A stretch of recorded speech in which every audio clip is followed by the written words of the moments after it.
So, I recently did a review of the M2 Macbook Air, but in this video I'm going to tell you why you should still buy the M1 Macbook Air.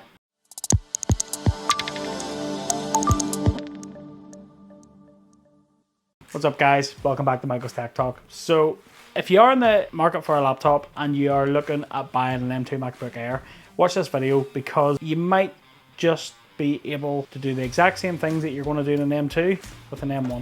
Let me explain. So for the past 2 years I have been running my channel and doing all my video editing and all those other bits and pieces from my M1 MacBook Air and my M1 iPad Pro. So sort of flicking between the two devices, I can do the same tasks on each one, and with the joys of the Apple ecosystem I can do all those good things like AirDrop and use iMessage and FaceTime and blah blah blah blah blah. You don't need me to tell you about the ecosystem, right? The ecosystem, everybody knows about it, and if you don't, you should. So I'm working with and editing 4K video on a daily basis, and I'll be honest with you, this MacBook Air has never ever given me any problems. I've never had any error messages saying that I'm running out of RAM. I've never had any error messages saying, you know, you're having issues with SSD, you're getting slowed down, the MacBook's getting too warm. I have never had any of those issues, and it's just been a great little laptop. I bought this MacBook from Apple Refurbished. Shock. Michael likes refurb stuff. Woo! Shock horror. At the time when I bought this, now this is the M1 8GB model with 512GB SSD, and this was the option with the 8-core CPU and the 8-core GPU. The base model comes with an 8-core CPU and a 7-core GPU. I went for the extra GPU core and the 512GB SSD. Now, to buy that brand new, that was £1,250 cost to buy it new, but on Apple Refurbished, I picked this up for $1,050. I'm pretty sure it's still on there, that higher spec. I've never had any issues with this thing whatsoever, and the beauty of buying from Apple Refurb as well is it's just like buying anything brand new from Apple. You get your full 1-year warranty, which is exactly the same as the warranty you'll get on a brand new product. You will also be able to add Apple Care to that device, which is awesome. You get all of the unboxing experience, the body, every component. That's the thing, like if Apple get a machine and it's returned to them, rather than just go, we can sell that again, that goes straight back to the factory, it gets rebuilt, the body gets redone, everything on the machine is a brand new machine, right? So because it's a brand new machine, that means they technically have to say it's refurbished, but it's brand new. The only difference is it comes in a white box, and if you're a box snob, fair enough.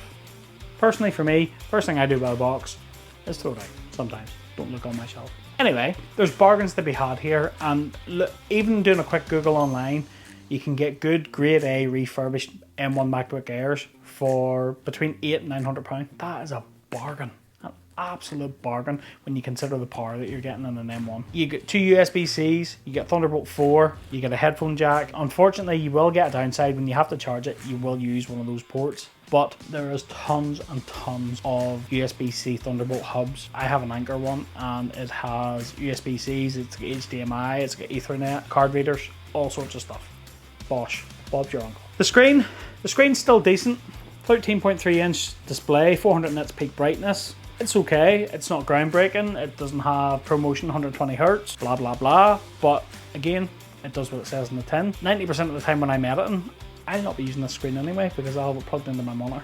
It makes no difference to me. It is a little bit dated looking, I will be honest. You've got these big bands around the display and all that sort of stuff. Yes, it's a bit of a dated look, but it's still no less of a machine. You've still got that aluminium body. The keyboard is fantastic. There's no touch bar on it, which is great. Sorry, all you touch bar lovers, but the touch bar sucks. Let's just be honest. It sucks. I'll fight you. Don't like a touch bar? Nope. Don't like it. Don't like it. You're still getting that great battery life as well with the M1 MacBook Air. It's still a great machine. If you can go and buy a base model M1 MacBook Air for between £800 and £900 compared to the £1,250 you'll have to spend on a base model M2 MacBook Air, you're not going to get £300 to £400 worth of performance difference between the two. Yes, the M2 will maybe be a little bit faster and a little bit here and there, but it's not going to be groundbreaking. It's not going to be £400 worth, put it that way. So in my honest opinion, this is why you should still think about picking up an M1 MacBook Air. And let's be honest, see, because it's Apple's M1 Silicon, it's not going anywhere anytime soon. Apple will support this for, yeah, I mean, that's part of the joy. I mean, look how long people have got out of Intel-based MacBooks for so long. Like, I know people that have only recently switched to Apple Silicon MacBooks and have only just switched from like Intel i5 MacBook, and they've had them maybe 10 years. Like, it's crazy. It's crazy how long you get out of a MacBook. So if you're ever worried that Apple are just going to go out, get up one day and go M1, not a chance. Not going anywhere anytime soon, guys. And if you can save yourself a bit of cash, think of all the other good things you could buy. Financial advice on Michael's Tech Talk. Please do not use this as financial advice, whatever you do. What do you guys think? Let me know in the comments down below. I personally think the M1 MacBook Air is definitely still a good buy. You're getting lightweight machine, powerful machine, still looks decent, plenty of functionality, not all bad. But yes, the good points outweigh the bad points in my opinion. Bad points, yeah, the screen just isn't as nice with its big dopey bezels, and the webcam is pretty pants, to be honest. 720p, looks like you're looking through a potato. Is it a deal breaker? Is it 400 quid's worth? Is a 720p webcam worth 400 quid? I don't think so. You could go and buy a good webcam for a lot less money and just plop it on the top. Well, that about wraps it up for this video, guys. Hope you liked it. If you did, smash that like button for me. Massively helps me out in the channel. And don't forget, click that subscribe button if you haven't already, and ring that little bell to be notified of new videos just like this. And until the next one, I'll catch you later.